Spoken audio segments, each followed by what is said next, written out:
Can you hear it? Only when the gate opens. Oh, well. Let's see how many takes it takes for me to open up the show. Let's see how many tries it takes. I know. It's a mess. It's a mess. What if I pull it forward? Oh, jeez. God almighty. Looks better, I guess. Who knows? Who fucking cares? All right, here we go.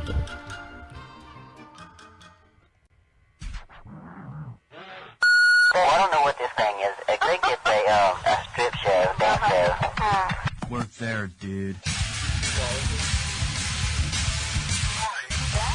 Welcome to DeaconLive. DeaconLive.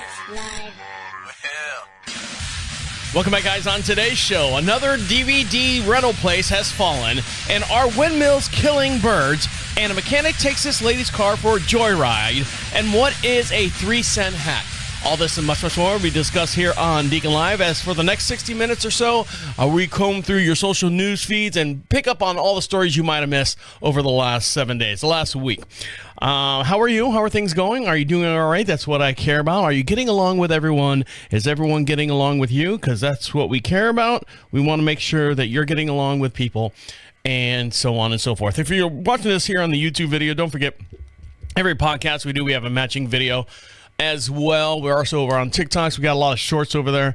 But my hair is getting outrageous. I'm just going to say, hello, ladies. No, I'm a happily married man, but I mean, Jesus, look at me. You know what look I'm going for right now? I'm slowly morphing into, what's his name from The Bear? The main guy. My hair is starting to look like that, and I'm looking at his hair, and I'm looking at myself in the mirror, and I go, I could pull that off. I could pull that hairstyle off. I've done it before, done it many times. Not on purpose. Mostly it's like I'm too lazy to cut my hair, but I think I can pull that haircut off. You tell me. And the way you can be part of the show and tell me how do you think if I can pull that hairstyle off is go to Prophet Radio, Prophet Radio, proud sponsors of the DeaconLive podcast. And at the actually right in the center of the Prophet Radio website page is a thing that says start recording or leave a message for DeaconLive. It gives you step by step. Step 1, hit record. Step 2, you can be anonymous if you want. Just put a name in there. And step 3, send. That's it. You got a device that's got a microphone on it, your smartphone, your tablet, your PC, your laptop. You can be part of the show. You can be podcast famous. Now, we broadcast every Wednesday at 1 p.m. Eastern Standard Time out of still got a little bit of the ick. Out of a little town called Marshall, just outside of Charlotte, North Carolina. So there's all our stats for now. And you'll have many more stats later on, so don't worry. This is July 3rd, which is the eve before 4th of July weekend. It's not a weekend anymore. It's the 4th of July, which falls on a Thursday this year, which is fine. My wife, because of her job, it's a federal holiday, so she has Thursday off, like in the middle of the week, which is kind of weird and kind of sucks. A lot of people take the 5th off and then, rotate it around and have a 4 or 5 day weekend.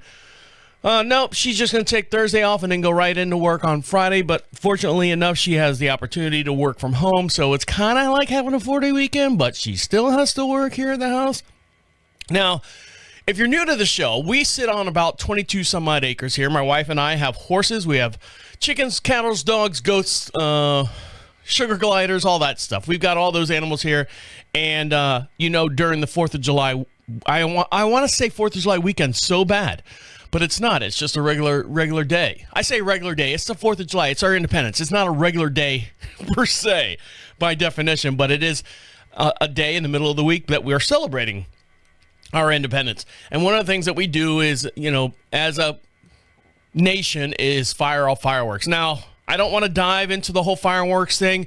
You can have this group of people on this side going, oh, what about, it's our independence, it's all this, it's all, we're our God-given right to fire off these Chinese-made fireworks to celebrate our independence. And then And the other side, well, think about the dogs, think about the animals, think about the things and this and that, and think about, the veterans and stuff. All right, first of all, let me dive into the veterans thing a little bit, because they always pull that, the PTSD. That whole PTSD, I do believe that it is a thing. Shell shock. George Carlin had a big thing about shell shock. We took this thing that was so, just so aggravating. It's shell shock. Shunk, shunk. And then they turn it into, post-traumatic stress disorder. And then everyone was like, well, that doesn't sound as bad as shell shock. And then somewhere said, well, it's not a disorder. It's a post-traumatic syndrome. It's a syndrome. Disorder sounds like there's something wrong with you. No, it's a syndrome. That type deal. So they talk about the veterans. And I'll get into the animals here in just one second. So they talk about the veterans. So I'm like, going, okay, technically, think about it. If you've been on this planet, we're in 2024 right now. We've been on this planet if you've been on this planet for at least 24 years, how many physical wars have we been in since you've been alive? Well, technically, the War on Terror, started in 2001, and it's still ongoing. So you've got that whole conflict of all that's going on. I don't know how many soldiers are in it, but as far as like fatalities and people killed, only 7,000 people. I say only, but compared to like the Civil War, where 680,000 people died. So the amount of soldiers in the Civil War was a lot more, like the whole entire world, the whole entire United States, premature baby was fighting. But then you get into, as the wars go on and we figure out a better way to be more strategic and more whatever, we don't need as many troops in there. So I guess where I'm going at, when you say PTSD, you think of like the last big war that our generation that's still alive was in, and that's like Vietnam and Korea. And even then, my dad is an age where he was alive during the Vietnam War. My uncle, his brother, was in the Vietnam War. But the shell shock, that group of people is far and few between. And then you got, well, what about the Afghan War? Well, that's part of the whole war on terror and stuff. But you're not seeing the casualties and stuff that you see. So I don't think there's as much PTS, like boots on the ground in the mud, in the shit, in the whatever it is, that you do back in like World War II, World War I, Vietnam and Korean War. There's not as many boots on the ground actually doing combat. So, in my opinion, the shell shock effect is not as affected by as many people as you think it is. So, we can go ahead and say the veterans, for the most part, the ones that have the really, really bad, I was in mud 3 inches from my eyeballs and, that type of stuff. Those type people are gone. So the whole PTSD, we've got a lot more help for our veterans. There's a lot more stuff going on. So I don't want to hear about fireworks and the veterans. All right, I'm going to just say that. Now, next comes the animals. Here I go. Now I'm going to lose the other half of the audience. This happens once a year. Technically, well, twice a year if you count, New Year's Eve. Where we live out here, we are in a very, very rural community. We have guns shooting off all the time. Not necessarily next door, not necessarily in our backyard, but we have, we sit on 22 acres. The guy next to me's got 15 acres. The guy next to him's got 20 some odd acres, and it just, multiplies and multiplies. We don't have a neighbor as a neighborhood would say. But, a gunshot in the country, it travels. So we got those going on, usually on the weekends. When it gets closer to hunting season, people, breaking out their guns and stuff and getting them all sighted in and whatnot. But we do have a neighbor that's close enough that does shoot off fireworks. So I asked him politely, and he's a good guy, hey, are you shooting off fireworks this 4th of July weekend? And I said, the reason why I'm asking, I said, that's cool if you are. It's not, I don't want to say it's not going to bother us, but why should what we have with our horses and the animals and stuff be a worry about that? Mostly it's the horses. Horses freak out and, big 1,500-pound animals running wild and free. It's hard to stop a freight train. I said, hey, man, it's cool if you are. Just let me know so we can take the horses and put them on the back side of the property away from where you're shooting fireworks. And, he gives me a heart emoji back from the comment that he made. He goes, we're not sure yet what the family's doing, but I'll let you know. Now, the reason why we asked is two things. One, like I said, we're going to move the animals away. That's the responsible thing to do with your animals. The second part is, with horses, there's I want to say it's Banamine or something that we can give the horse that's a sedative. It's like what is not an OCD gummy? It's a gummy. It's like a, what is it called? I see it on the CBD. That's I'm looking. I'm thinking OCD. No, it's CBD. It's like a CBD gummy, but in like a gel form. You kind of squirt it in the horse's mouth, and the horse goes, "What is this?" Oh, all right. Boom, boom, boom. So we have to make sure, we go out and buy that for the horses and stuff. So, but we're taking responsibilities. It's these people that go, my dogs are going crazy. Stop the fireworks. You knew it's coming. It's coming. Get something for your dog. They do make CBD chewable for your dogs. They make thunder jackets, for dogs that are afraid of like thunderstorms. We had a little miniature pinscher that was afraid of thunderstorms. We didn't ask God to stop doing thunderstorms. No, we just took care of the dog, make sure the dog was protected, and we gave it its full attention. So, back to the original thought. I don't want to hear anything about animals and PTSD and CBD and all the other alphabets that you want to throw in there. I don't want to hear it because you knew this was going to happen. And you need to be prepared for it. That's part of being a responsible person is, Now, granted, you get some knuckleheads out there on the other side of the fence. Let's go ahead and let them breathe for a little bit. You've got guys that'll fire up till 2 o'clock, 3 o'clock in the morning. All right. All right, Chancho, let's wrap this up. It's New Year's. It's 4th of July. It's not New Year's Eve type deal. Let's, bring the ships ashore. We got them. Everything's good. We understand. But that's it. But thank God it's not the weekend, because you know what happens on a 4th of July weekend. It lasts all weekend long. So I hope you guys have a good 4th of July weekend. We'd love to hear from you. And the way you do that, like I said, is you can be podcast famous. Speaking right into that device that you've got right there in front of you that you're listening to us on or at. Go to Prophet Radio and leave us a message. Comes right to our inbox, and we'll play it on this podcast. If you don't get it in quick enough, we'll play it on the very next podcast as well. I don't mind if you want to talk about something that I said yesterday, the day before, or over the past 10 years. Just make sure if it's like 4 years ago, saying, just give me a little heads up. On episode 4, season 3, did you say? All right. We got a lot to get into, lots to talk about. And our windmills, those energy saving windmills that are spinning out there, are they basically a ninja slicer chopping up birds left and right? Well, I'll dive into that story because I got into an argument with someone on Facebook, like I always do. Get in an argument with someone. So stick on. We'll dive in that when we come back. So stick on. You're listening to Deacon Live right here on Prophet Radio. I'll be right back. Welcome back to Deacon Live. You want something for free? Well, we will give you something for free. I just want to make sure I enunciate every syllable, and I'm not talking too fast for you. So if you want something for free, we'll give you something for free. What you got to do for me, though, is go over to Prophet Radio, proud sponsors of Deacon Live, and all the other fine programming that comes out of this studio. You can see all the different, banners and stuff behind me here in the studio if you're watching this on YouTube. But go over there, pick out something for free. It says free swag.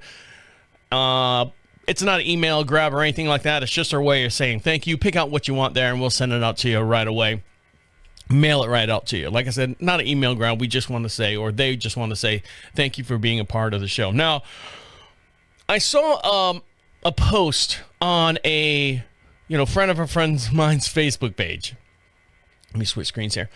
And if you're not part of the YouTube channel, go over there right now, and you can see some of the audio or the visual parts that we have here in the studio in real time as we're talking about them here on the air. And it showed this picture, and it's so dramatic. It was a picture of like the big 3-blade windmills. You've seen them out there, and it's out in the middle of the Midwest somewhere, and they're churning and creating energy. We're getting, we're green, we're doing all this stuff, and people are like going, well, the cost that it makes the blades, and it's the electric car battery thing. You know, the cost that it takes to make one of those propeller blades is you could build, 14 power generators using coal and oil and all that other stuff. But, we're being green, but, on visually it looks, good, but on paper it's like, it's not really doing good. So some people are like going out there and saying, these things are killing birds. And I'm like going, all right, hold on a minute. How are these things ginzuing birds? Well, they're spinning around so fast that they're chopping the bird's wings off. What? No, they're it's like I said, it's like one of those ninja dicers that you have there. And I say ninja because I just got done making some salsa in there for this tomorrow's 4th of July. So I was like, tomatoes from the garden and stuff. And so the ninja slicer is on my mind, and I'm like going, this is all new to me. Windmills have been around since the dawn of friggin' time. As soon as we could figure out how to harvest the wind and use it, and water as well. You've seen the mills with the big water wheel on it. You've seen windmills that pump water. The thing goes up. If you're watching me on the video, this is probably not very flattering what I'm doing here, but still. And they figure out a way to pump water out of the ground. Now they're saying that windmills are, chopping up birds left and right. So let me switch to camera 4 here, and you can see this. Oh, look at that. There's all my stuff right there for you to see. Let's see. Right here, there's a video of this woman right here. I don't know what language she's in, but she's probably in Denmark or something, because they got a bunch of windmills out there, don't they? Aren't they known for their windmills over in Denmark? And she's got this huge eagle. It's bigger than her as far as her torso. And this woman's got a little pink hoodie on, or a little pink sky piece on. And she walks up, and I'm going to play it, but can't really understand it because she's speaking a different language. She's like, look at this. It's like a condor. And then she's like, well, look at this. This is his wing that got sliced off. Yeah. He's dead.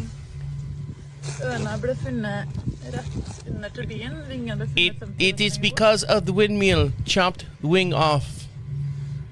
It's a beautiful bird. Beautiful bird.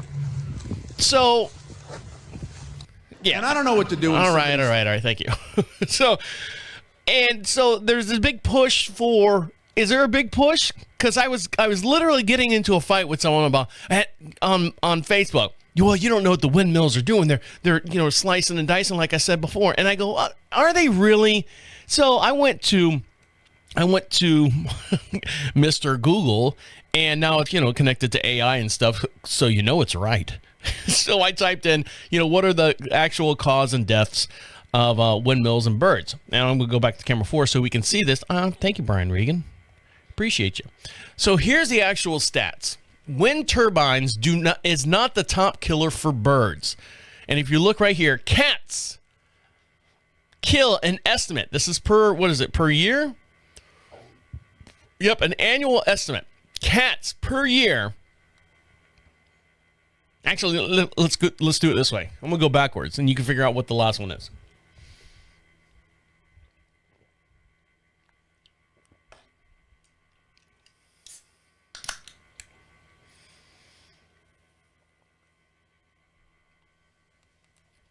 So I'm going to do it this way. I know people on YouTube are watching it like going, really? That's the number one killer? Yeah. So collisions with wind turbines on an annual basis kills 234,000 birds. 230. You know how many birds are on this planet? There's more than humans. So you're like going, God, we need to stop. They're killing 234,000 birds, these wind turbines. Above that is electrocutions. Like jumping on just your normal power line. It's got a little short in it. Terry the pterodactyl jumps on there and goes, hey, how's everybody going? He's fried chicken, and he flips over and falls on the ground. 5.6 million birds die from electrocutions. And then above that is 25 million die from collisions with electrical lines, not paying attention, hammered from the night before. 72 million are poisoned. 214 million from hitting vehicles. $599 million from colliding into buildings. We need to get these buildings down so the birds can fly. Their buildings are way too high. The birds can't fly around them. They can't fly over them. They're too high. And then the number one killer for birds are cats. 2.4 billion birds. All breeds, now they're not taking down like an ostrich or something like that, but they're killing a lot of birds out there. Let's go back to me now. So you want to, the windmills, the turbines have killed 249,000. Give me a call when it hits 1 billion. All right. I'm trying to save money on energy and stuff. And, trying to get this windmill out in my yard to conduct electricity and stuff, and you're worried about 249,000 birds in a year? In a year? Give me a break. What are they doing? Shitting on my car, probably. They're not doing much for me. No, they eat rodents and stuff. Now, if you want to make a little bit more side money, I came across this thing right here, and I thought it was really interesting. All right, thank you, Brian Regan. I thought it was really interesting. I've never heard of this before. Now, you've heard of Airbnb. You've heard of... what's the other one? Uber, Lyft, and there's all these other, what do they call them? What's the word? Where it's a gig economy type deal. Now, for the longest time, when we were developing our property here, we signed up for a program called HIP Camp, HIP Camp. Now, if you listen to past podcasts ago, essentially what that is someone would, rent a space on your property. They'd show up, pitch a tent, hang out there for a little bit, and then move on about their day. We're in a very rural area. We do have a couple, not major universities around us, but we do have like horse shows and big things like that. So some people can like bring their RV. We don't have hookups or anything, but they, hopefully they have a generator. So we were doing that for a while. We did okay with it. But this company right here says you can start earning up to $3,000 a month hosting a private dog park on your land. The name of the company is called SniffSpot, SNIFF Spot, and it's a passive income. No need to be there or supervise. The land earns money for you. So it says, here's the host. Oh, here's one of the people. Oh, slow down. So what they're saying is, if you want to rent out a part of your property for dogs to run up and down on, you can make close to $3,000. Now, some of these people that have given testimonies and stuff, this is my favorite part from Portland, Oregon. This is Jessica.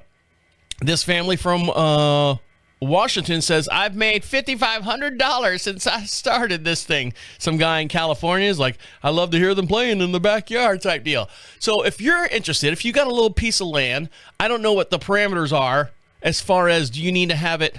Hold on, I'm going to put this up. Hold on, let me switch screens here so you can see it. This is it right here.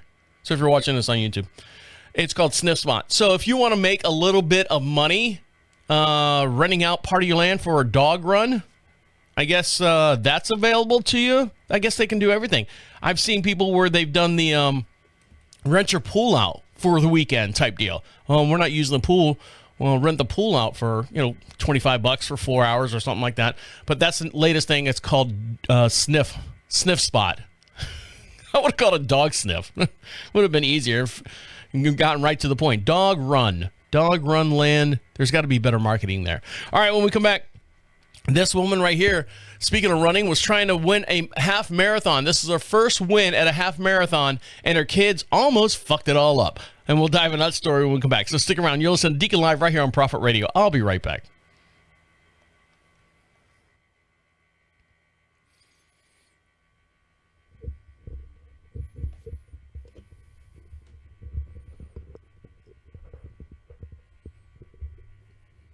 I want to crimp you down. Jesus Christ. That always spins it out. Always fucking spins it out. And then it rocks. And I don't like it. I don't like it.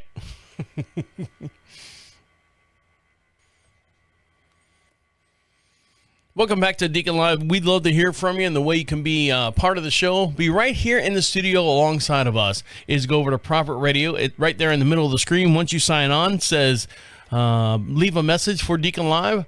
It says step 1, do this. Step 2, do this. Step 3, send. That's all you got to do. It's very easy. Comes right to our inbox, and we'll play your voice right here in the studio alongside of us. You can ask us anything. You can tell us anything, what you like, what you hate, what you don't like, what you don't hate, that type stuff. And we broadcast every Wednesday at 1 p.m. Eastern Standard Time. We are broadcasting just outside of Charlotte, North Carolina, a little town called Marshville. So you can be part of the show. I know there's a lot of passive listeners out there, and what I mean by that, I see, the thousands and thousands and thousands of numbers out there, but like, it's very rare that you get to have someone participate in the show. I just listen to it at my leisure. I'm not looking to be, a family member or anything like that. That's fine. I don't mind that. But then there's some people out there that go, yeah, man, I wish I could talk to him and ask him this and ask him that. Well, now's your chance. Now's your chance to go over there and click on that little thing that says, leave a message for Deacon Live, and it comes right to our inbox, and we'll play it. I swear to you, we play them all the time. So get yours in right now, and we appreciate your aggressive listeners compared to our passive listeners. Passive listeners, you guys are the one that are the foundation of the show. It's the aggressive listeners that keep the show going, and we want to hear from you as well. Now, keeping going right now, mechanics, man, if you've got a good mechanic and you can find a good mechanic, you stick with that guy. Hey, on the Facebook feed, on different groups that I'm in, and I'm in the Marshville one that we have here, what's up Marshville, or I'm born and raised in Orlando, Florida, so it's always like, what's up Orlando? It's one of those Facebook feeds, and people ask questions and people will give their advice, it's community type chat board, bulletin board type deal. I always see, I'm looking for a mobile mechanic. I'm looking for this. I'm looking for that. But if you can find a good mechanic and stick with them, by all means. Now, I had one, but I don't know if I'm on good grounds with them right now. I've got a 1992 Nissan D21 classic car. Runs great, tip-top, no leaks, no nothing. Burns a little oil, but it's a 1992. It's got over 200 and some odd thousand miles on it. Had the whole entire AC redone, and for whatever reason, this past year and a half, all of a sudden it just stopped working. He spent 6 weeks trying to get the new thing in there, charged me like $1,000 to do it, which was great. He's like, man, if I count up the hours, it'd be like $5,000. He goes, give me, $1,200 and we'll make a deal on that. But now, for whatever reason, it's not blowing cold. And it started right when I had the air filter changed. Now, I'm not pointing any fingers. I'm not, trying to shoot the mechanic in the foot here. But I need to take it back to him. And it's kind of like, are you bringing it in? I'm like, yeah, I'll bring it in. But we don't drive it anymore. We have 2 other vehicles here. I know Baller. How many vehicles you got there, Deacon? I think we got, with the tractor and everything, probably 7 vehicles between the 3 of us. I know. Baller, like I said, it's because of you guys. We appreciate you. Allows me to do this and carry on. No, it's stuff that we have for the property, things that we need to make this property run.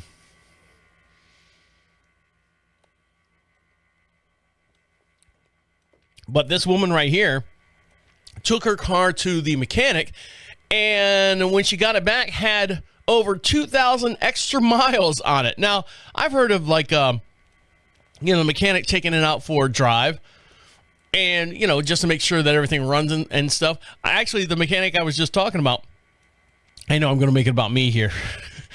He was firing up to get something done where he was I don't know what he was doing, but it ran out of gas, and he charged me for putting gas in. I'm like, whoa, you use my gas.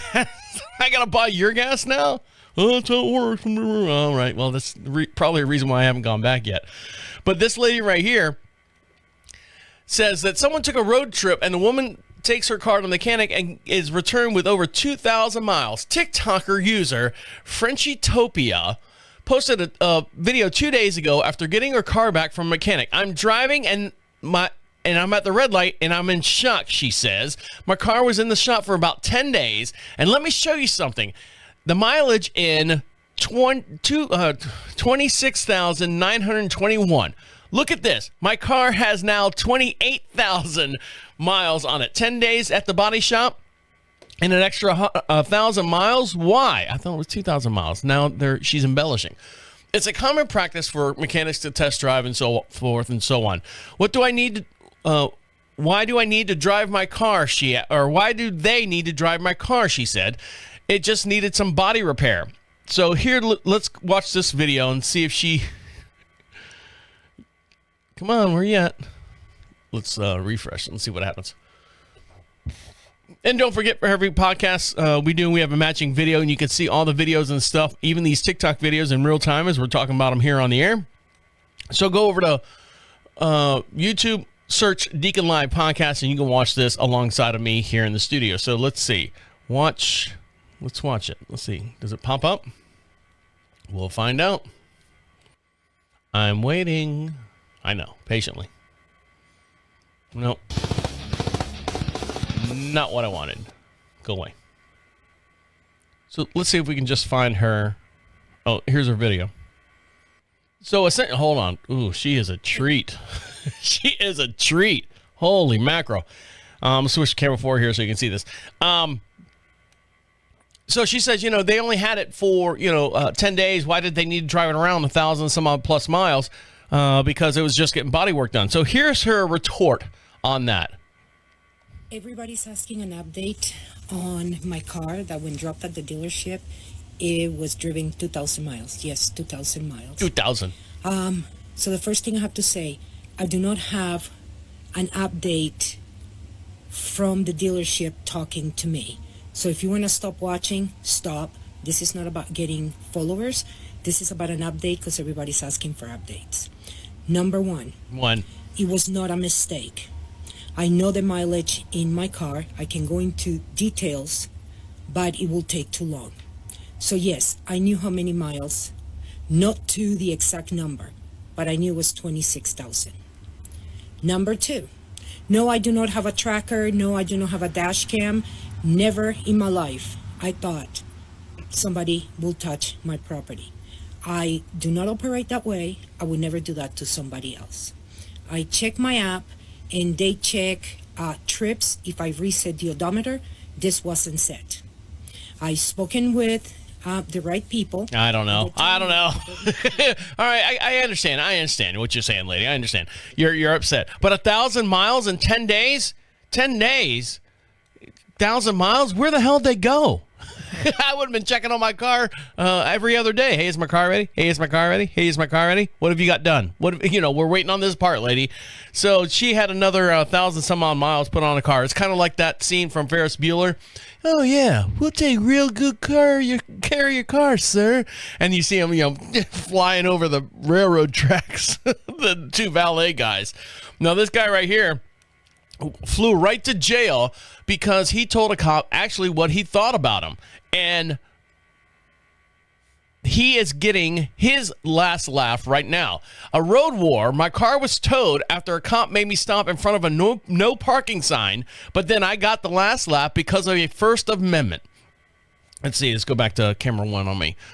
Let's see. The interaction was caught on camera, and the judge ruled in the driver's favor. A simple traffic stop was a bad day for a driver, but $175,000 later wins. Gregory Bombard was pulled over for allegedly flipping a bird to the Vermont state trooper in 2018. He denied the allegation and was arrested for disorderly conduct. Come here, kid. You're coming with me. The car was also towed after being parked in front of a no parking sign years later. He's owed $175,000. Greg Babard, a Vermont resident, was pulled over by a state trooper, Ray Riggins, for allegedly giving the trooper a finger in 2018. During the stop, he was confronted by the officer. Bombard denied it. So this is what happened. 2 years later, Bombard filed a lawsuit against the state of Vermont, arguing that the arrest violated his First Amendment right to freedom of speech. With the help of a American Civil Liberty Union, Bombard took it to the state court, where the department was found guilty of violating his fundamental right. The First Amendment does not protect speech that officers like said. Hold on. How's that written here? The First Amendment doesn't only protect speech that officers like. It also protects speech that officers don't like. We have fundamental right in this country, the constitutional right to express criticism over the government. If the government doesn't agree with that speech, they are not allowed to use their authority to punish for it. When Reagan's dash cam footage was published and the other drivers saw the footage, citizens began insistently calling the department in outrage. The department blamed Bombard for the calls and cited him for disorderly conduct on Christmas Day. Bombard's lawyers won the suit, awarding him a payment of $175,000. $100,000 was awarded for damages caused by the arrest and $75,000 for legal fees. Not a bad day. So there you go. You can flick them off and they can't say anything to you. You know, F the police is what they say, NWA. And they can't do a single thing to you. It's called freedom of speech. It's called protesting of government. Now, if you're in violation, like if the police officer is trying to do something, he's doing his job, you know, writing a ticket somewhere else, they can get you for obstruction of justice, which is a very, very loose charge. I was charged with that one time. I'll get into that. That's another day, another story, where I was charged for, what'd I say? Obstruction of justice without violence. It was so stupid. I was just asking a cop what was going on, and he's like, go back in your house. I'm like, all right. Went back in the house, and he comes and knocks on my door and yanks me out of my underwear. I know. We'll dive into that story maybe on another program. Now, this woman right here, not in her underwear, but is trying to win her first half mile in a foreign country, because I can't read any of the words that are on here, but I'm gonna play this video, and the mom's coming down the last stretch of this hill, and the father, her husband, is standing there right at the last bend and has got the two kids in there, probably 8 and 10, and they're cheering her on as she's coming down the hill all by herself. There's no one around her, and the kids go running out there in front of her and say, "Mommy, we love you." And she literally is like, "Hold on a minute. I'm not done with the race yet." So if you want to watch this video, go over to YouTube, and you can see this in real time as we're talking about it here on the show. So here we go. Here she comes. Yay! Yay! Get out! Get away! Mom! Come back! Yes! Yes! I did it for my family. Here she comes again. She ran it twice.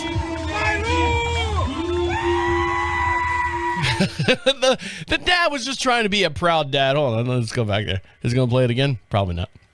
The dad was just trying to be a proud dad, proud husband, and the kids run right there on the track. And she just kind of gave him the whole Walter Payton and just kind of go, nope. Just kept on running. All right, guys, when we come back, there's a guy. Hold on, where am I at here? There I am. There's a guy who found a golden ticket for Disney World and wanted to see if it was still good, and it was from 1978. And I'll give you the results of what he found out when he went to go cash in this golden ticket. So stick around. We'll dive into that story when we come back. You're listening to Deacon Live right here on Prophet Radio. I'll be right back. Welcome back to Deacon Live. You want something for free? Well, we will give you something for free just for listening to the show. What you got to do for me, though, is go over to prophetradio.com. At the top of the page it says free swag. Fill out that little form. You can see all the different fine programming that comes out of the Prophet Radio studio. Pick out whatever prize pack you want. We'll send it out to you. There's magnets. There's some stickers, some keychains, hologram stickers. There's a bunch of stuff over there. So we just want to say thank you, or they would love to just say thank you for supporting all the fine programming that comes out of this studio. Now, many years ago, in a land far, far away, I was in high school. And while I was in high school, I was a film and theater nerd, drama nerd, I guess, for the most part. Universal Studios, I was born and raised in Orlando, Florida, so Universal Studios just came around as I was in high school. They were building it up over there in the Central Florida area. And one of the things that they did was they challenged all the local high schools to have a video competition. You know, make a short-length video, no longer than 5 minutes, and they would pick out the top 3, and then they bring everyone, the crew, all the kids, teaching them about, you know, film and lighting and all that stuff. And they would bring all the whoever's on the video, in the video, or produced the video, to Universal Studios and had like this grand award-winning ceremony. We had the best video. Unfortunately, the other two videos pandered to Universal Studios. We had an original thought, original story, but the other ones were like, they were pandering to Universal Studios. How do you take out the competition? Well, I'll tell you, they were, it was horrible. The video we had was an actual real script, real story, and better special effects. So, first place got whatever. Second place got half of whatever that was. Third place, which we were, I got a annual pass to Universal Studios. Now, I tell you that to tell you this. I still have that annual pass. And now in high school, this is back in the mid-90s and stuff, I still have the annual pass somewhere locked up, hidden somewhere. It's basically like a printed piece of cardboard. Looks like a postcard. It's small. I don't think it even has a barcode on it. If I was to take that to Universal Studios, do you think they'll let me in? Well, this guy right here was rummaging around in his mom's underwear drawer. I don't know if it was underwear drawer, but he was... Come on, stop. Fuck. They get you. They fucking get you every time. Fucking pop-up ads. You click on one to close out, and another one underneath pops right up, and you accidentally click on that one. This guy actually came across an unused $8 Disney World ticket from 1978, and he tried to get in the park. He didn't see any expiration on this ticket, so Matthew Abels, their family had a Magic Kingdom coupon from 1978 sitting in a desk drawer that he thought was an old souvenir. Now, let me explain something about Disney World back in those times. Disney World, you would buy a ticket to get into the park, right? It wasn't one, you paid for the ticket and you got to ride everything. When Disney World came to Orlando, Florida, you bought your ticket to get in, which was $8 in 1978. And you're like, well, wow, that's really cheap. But you had to buy the ticket book. And the ticket book had A tickets, B tickets, all the way up to E tickets. So if you wanted to ride something, you would break out your little book and rip. What is this? An E ticket or 2 D tickets or 3 C tickets? It is a progression of monetary value. Oh, E-ticket. Oh, we only have one E-ticket left. And you're looking at the family members. All right, we need to go buy another book, a bunch of E-tickets. And that's how they, at the time, it was a bad, poor design. Or is it cutting edge now? Because technically that's what they're doing now with fast passes and stuff. I don't know. I'm digressing here. But that's how you used to ride all the rides. Now, Space Mountain was there. Splash Mountain was not there. But all the other different rides, they kind of sucked. They're still there, like Mr. Toad's Wild Ride. I think they changed that. But it was either an A ticket or an E ticket or anyone in between. So the tickets were really cheap to get in. So this guy right here found a ticket in his family's old desk drawer and wanted to see, hold on there, Charlie, we'll get to you. Wanted to see if he could get into the park. So if you want to watch this video in real time as we're talking about it here, let's see what happens. Did the Magic Kingdom let him in? Or kicked him away and said, nope, this ticket is only $8. You need to pay another $125, the difference in balance of this ticket. So let's find out. I'm going to go to camera 4 and we'll blow this up so we can all see it and we can all be friends. Here we go. 46-year-old ticket, originally worth $8. It's been collecting dust since before I was born, and I always assumed that it was just an old family keepsake, till I realized that it's never been used, and there's no expiration date. Which means I've either found the golden ticket here, or I'm delusional thinking that the mouse is gonna let me use it to get inside nearly half a century later. Oh my God! I flew to Orlando to find out. Hi, I have a ticket for a day at the Magic Kingdom, but it's from 1978. So this was for Magic Kingdom? Uh-huh. A few moments later. I was getting nervous there because she started aggressively stamping void all over the ticket booklet and then left. But she did come back with this yellow pass, which supposedly is good to get into the park. So he's got his thumb on the key reader. Green! I can't believe this actually worked. Now, today, that same ticket would cost more than 20 times its original $184. So there you go. So he had a ticket. Good for them. You know what? Good for them that they honored that ticket. Oh, let's go back to me now. They honored that ticket from 1978. Technically, back then, they really didn't think that these tickets were going to last that long, or they would have, we'll let the, kick the can down the road. We'll let the next generation worry about if these tickets are around or anything like that. I'm sure in one staff meeting, in the 80s, hey, sir, what about all the tickets and stuff that we sold and now we're charging this and these are no valid or anything? What do we do with them? Souvenir, kids. Souvenirs. Watch out for the Nazis. Walt Disney's sitting there. Watch out for the Nazis. But this company right here, actually, is unfortunately not so lucky. They are going bankruptcy. Declaring bankruptcy right now. Now, I didn't know that this company was actually a parent company of the Chicken Soup for the Soul. There are, the book. You ever seen that book or heard about that book, Chicken Soup of the Soul? Their entertainment company is a subsidiary of the Redbox kiosks that are out there right now. Now, they have filed bankruptcy.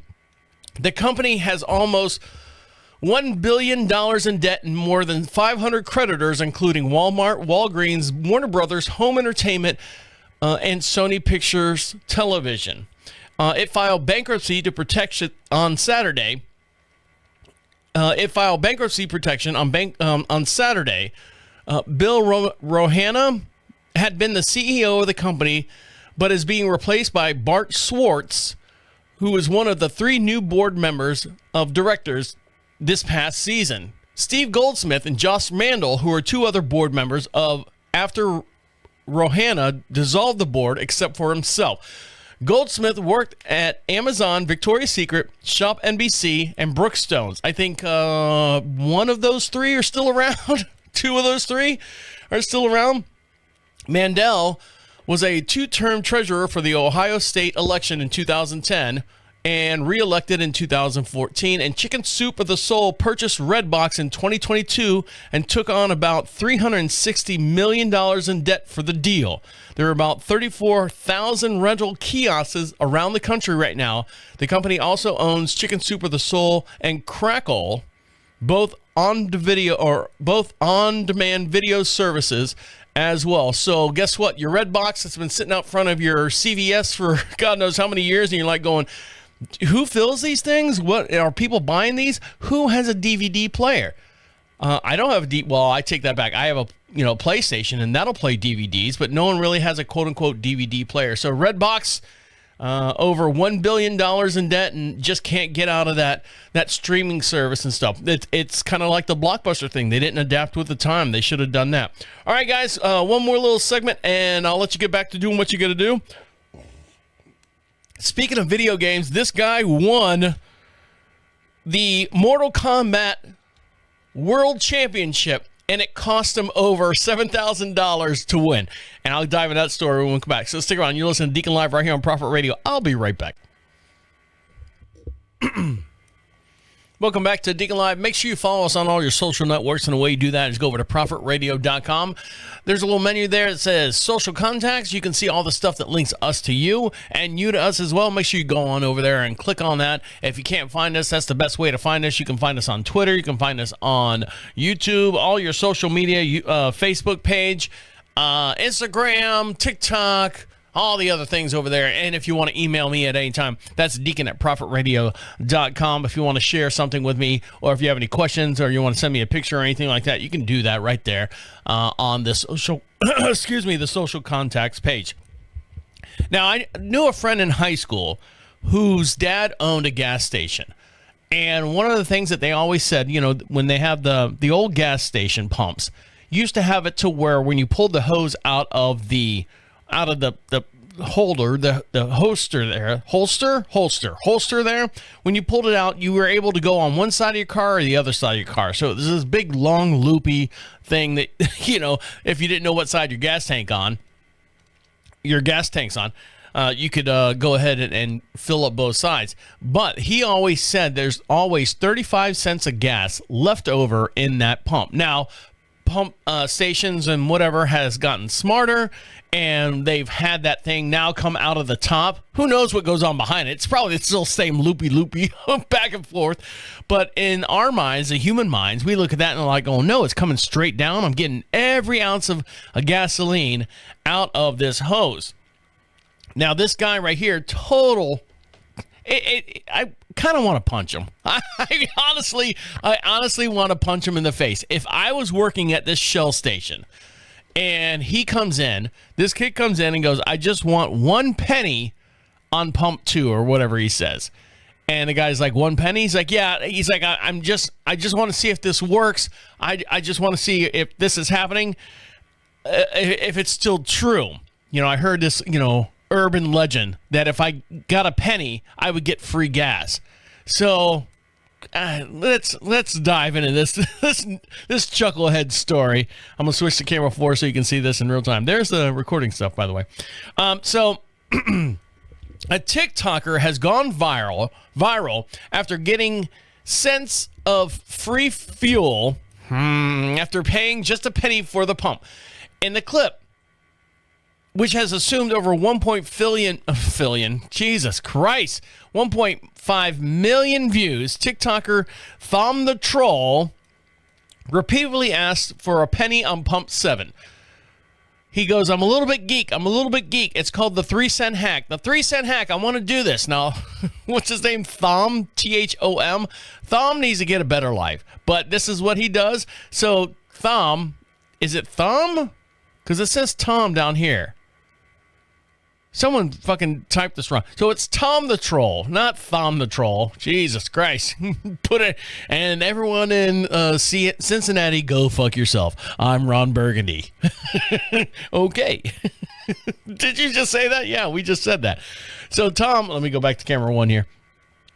Tom goes to the pump and films himself putting gas into his car, except the screen automatically skips to 3 cents, suggesting that he got 3 cents worth of gas for 1 penny. So let's dive into this little tidbit here. So hold on there, Thom. Here he goes. This is a TikTok video. I'm gonna switch back to camera 4 so you can see this and we can all be friends. I'm gonna turn the sound on. Here he goes. Here's Tom the Troll going in to give 1 cent to the guy at the Shell station to see if this works. Just a penny on pump 7. I'm like a little bit geek, like a little like. I'm a little geeky, like, a little geeky. This is very low keyly though, like. What are you gonna do on pump 7? It's just, yeah, thank you. It's just a penny on pump 7. Just a penny on pump 7. All right. What is he gonna do? What are you gonna do? It's just the 3-cent hack. I know, like I very geeked. Geek. He puts it in. 3 3-cent hack, baby. Now. I'm so geeked. No. Retard. So as soon as he clicks the handle, it goes 3 cents. It doesn't go 1. It doesn't go 1, 2, 3. It just he just hits it and goes. So did he get 3 cents worth of gas for a penny? And honestly, Shelly, how much is 1 cent of gas? How much is it? How much? Like, viscosity wise, how much is 1 penny of gas? With today's prices, it's probably not much. The thing cannot register what 1 cent of gas is. So it goes to 3, and he thinks he won the world. Because think about it, when you do 20 and you're sitting there like, all right, I'm gonna only, if you don't do prepay, I'm only going to do $20. And you're sitting there going, 19, 98, 99, 20. You let go of the handle. It always skips over to 1 penny. Did you get an extra penny worth of gas? No, but they're going to take that penny from you, right? Oh, Jesus Christ. Where are we at? It's a penny. It's a penny hack. Now, this guy right here, many years. Whoops. What am I looking at here?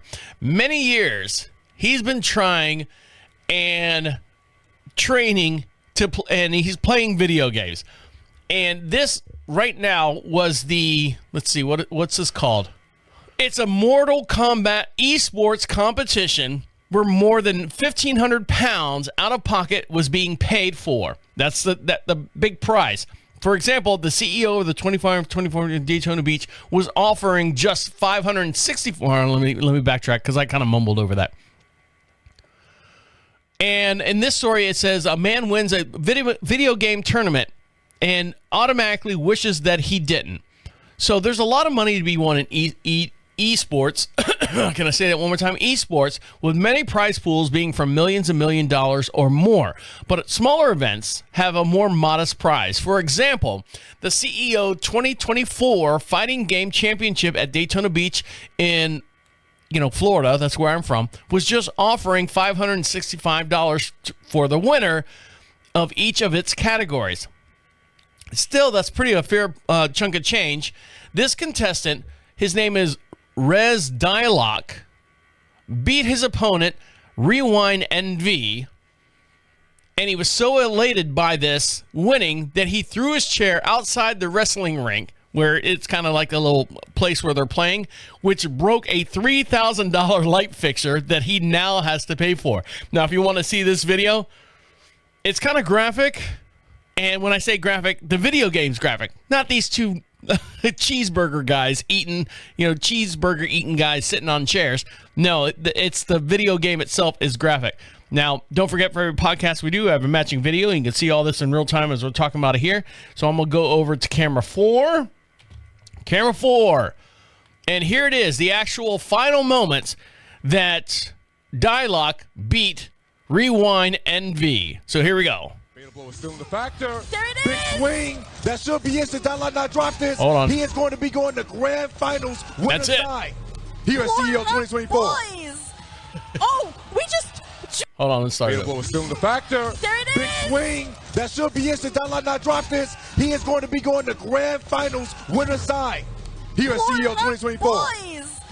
So he gets... We just drew not the hungry box. They are literally sitting in a wrestling arena, and they pick up one of the convention chairs. They're sitting in like convention chairs, so it's like all metal frame, pad on the back, pad on the bottom here.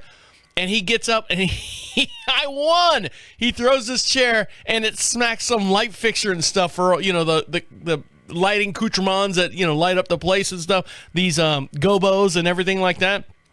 Throws his chair out of the ring, and now he's got to pay $3,000. Chair Dyloch, not the hungry box chair. Oh my God. Why did you do that, bro?